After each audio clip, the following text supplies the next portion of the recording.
Bueno, guretzako da garrantzitsu euskaraz berba itxie, beti intzulakon, geure hizkuntzi dalakon.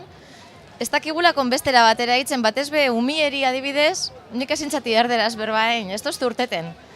Orduan, neure nortasunegaz duen zo zer da.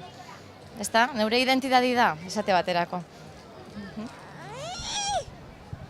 Ia, bai, ni pentsatzen dut gaur egunin erronki edala euskerie txikitzen zuen baino edo esparru etopatie naturaltasunez eitzeko, da askanin hizkuntza erdera joeri daku zelan ez, porque askanin testu inguru guztien bai telebistinuek edo esparrengizo dana da erderaz da, orduan ni pentsatzen dut euskerie nahiz eta zakin erronki dauela naturaltasunez eitzie lagunartien, biharrien, da beste leko batzutan, orduan euskeraz eitzi jakin badakigu, da erronki egunerotasunez o naturaltasunez apurtzu eta haulan eitzi.